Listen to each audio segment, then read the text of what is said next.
예, 오늘 본문은 먼저 이제 표적을 요구하는 무리들에 대해서 좀 말씀을 하고 있습니다.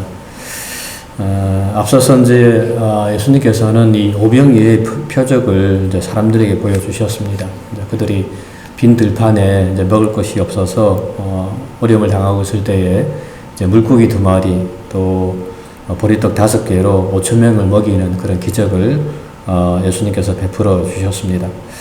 근데 이제 오늘 그럼에도 불구하고 또 오늘 본문에서 이 무리들은 예수님께 이제 표적을 구하는 겁니다. 어저께 우리가 보았습니다만은 예수님께서 하나님께서 보내신 일을 믿는 것이 하나님의 일이다라고 이렇게 이야기하니까 그러면 당신이 하나님의 사람인 줄 우리가 어떻게 알겠습니까? 그러면서 오늘 또 다시금 또 표적을 구하는 겁니다. 그러면서 31절에 보게 되면 기록된 바 하늘에서 그들에게 떡을 주어 먹게 하셨다 함과 같이 우리 조상들은 광야에서 만나를 먹었나이다 라고 이렇게 말을 하는 겁니다. 즉 이제 출애굽 당시에 이제 이스라엘 백성들에게 이제 모세가 하늘에서 이제 이 만나를 내려서 그 사람들을 먹였던 것 같이 이제 예수님에게도 이제 또다시 이제 그런 표적을 이 무리들이 이제 구하고 있다고 하는 겁니다. 이제 그러자 예수님께서 말씀하시기를 내가 진실로 진실로 너에게 이르노니 모세가 너희에게 하늘로부터 떡을 준 것이 아니다 라고 이렇게 말을 합니다. 그 떡은 사실은 하나님께서 주신 것이죠. 모세가 준 것이 아니라 이제 하나님께서 이제 주신 것이다 라고 예수님께서 말씀을 하고, 그리고 이제 두 번째는 그 떡이 참떡이 아니다 라고 하는 것입니다. 비록 하늘에서 만나가 내렸지만 그 떡은 참된 떡이 아니고 오늘 본문에서는 내 아버지께서 너희에게 하늘로부터 참떡을 주시나니 하나님의 떡은 하늘에서 내려 세상에 생명을 주는 것이다 라고 이렇게 말씀을 하고 있습니다. 여기서 예수님께서 말씀하시는 그 세상에 생명을 주는 떡은 바로 예수님 자신을 말하는 거죠. 예수님께서 사람들에게 영생을 주심으로 그 떡이야말로 참된 떡이다. 예전에 출애굽에서 하나님께서 주셨던, 모세가 주었던, 하나님이 이스라엘 백성이 먹었던 그 떡은 먹고도 배고팠지 않느냐. 그러므로 그 떡은 참된 떡이라고 이야기할 수 없고 세상에 생명을 주는 참된 떡은 바로 나다, 나 자신이다 라고 이렇게 이야기를 예수님께서 하신 것입니다. 하지만 이제 이스라엘 백성들의 이 무리들은 이제 그 말을 이해를 하지 못했습니다. 그래서 34절에 보게 되면 그들이 다시금 이르되 주여 이 떡을 항상 우리에게 주소서 라고 이렇게 이야기하는 겁니다.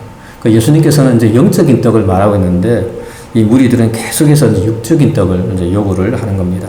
그래서 예수님께서 말하기를 이르시되 내가 생명의 떡이니 내게 오는 자는 결코 줄이지 아니할 것이고 나를 믿는 자는 영원히 목마르지 아니할 것이다 라고 이렇게 말씀을 하는 것입니다.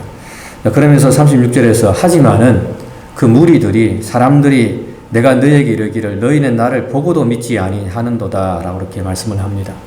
다시 말하면은 그 광야에서 오병이어의 기적을 통해서 사실은 하나님의 아들이 아니고서는 도무지 베풀 수 없는 그런 기적을 베풀어 주었음에도 불구하고 그것을 보았음에도 불구하고 이스라엘 백성들은 계속해서 믿지 않는 겁니다.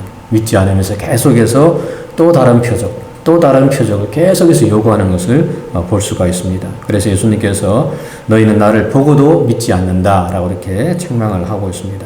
하지만은 37절에서 아버지께서 내게 주시는 자는 다 내게로 올 것이고 내게 오는 자는 내가 결코 내쫓지 아니할 것이다 라고 이렇게 말씀을 합니다.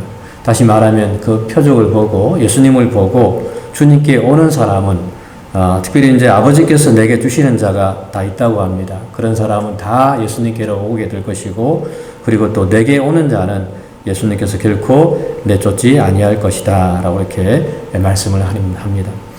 어떻게 보면 이제 이렇게 예수님께서 베풀어 주시는 놀라운 표적을 보고도 믿지 않았던 이 유대인들은 결국에 이제 예수님 하나님으로부터 버림을 당하겠지만 하지만 하나님께서 따로 주시는 그런 사람들이 있다라고 하는 겁니다. 뭐 이방인도 될 것이고 또 어떻게 보면 이스라엘 백성들이 정말 경홀히 여겼던 뭐 창기나 세리 그런 사람들도 될 것이고 하여튼 하나님께서 주시는 사람들이 있는데 그런 사람들은 다 예수님께로 오게 될 것이다 라고 이렇게 말씀을 하고 있습니다. 그러면서 마지막으로 예수님께서는 이 하나님의 어떤 뜻에 대해서 말하고 있는데 내가 하늘에서 내려온 것은 예수님 자신의 뜻을 행하려 함이 아니라 나를 보내신 이의 뜻, 즉 하나님의 뜻을 행하려 함이다 라고 이렇게 말합니다. 나를 보내신 이의 뜻은, 즉 하나님의 뜻은 내게 주신 자 중에 내가 하나도 잃어버리지 아니하고 마지막 날에 다시 살리는 이것이다 라고 이렇게 말씀을 하고 있습니다. 그리고 이제 마지막으로 내 아버지의 뜻은 아들을 보고 믿는 자마다 영생을 얻는 이것이니 마지막 날에 내가 이를 다시 살리리라 라고 이렇게 말하면서 이것이 바로 내가 이 땅에 온 이유다 라고 이렇게 말을 하는 겁니다. 다시 말하면 어떤 육적인 떡, 잠깐 동안 사람들에게 유익을 주는 그런 떡을 주기 위해서 예수님께서 오신 것이 아니라 내가 이 땅에 온 이유는 내가 영생을 주기 위함이고 마지막 날에 내가 이를 다시 살리려 함이니라. 수많은 사람들의 영혼을 구원하기 위해서 내가 이 땅에 온 것이다 라고 이렇게 예수님께서 분명히 말씀을 하고 있습니다.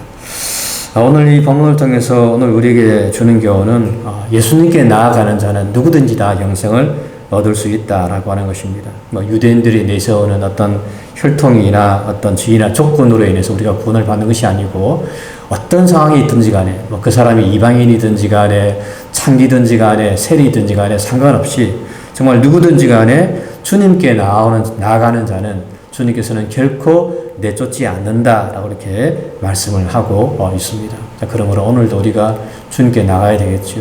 우리의 모습 이대로 주님께 나아가면 주님께서는 우리의 모습 이대로 다 받아주시는 분이시다라고 성경은 우리에게 말씀을 하고 있습니다. 그러므로 오늘도 정말 이 모습 이대로 주님께 나아가면서 하나님께 도움을 구하고 하나님의 은혜를 간구하는 저와 여러분들의 삶이 되시기를 주님의 이름으로 간절히 부탁을 드립니다. 네, 기도하겠습니다.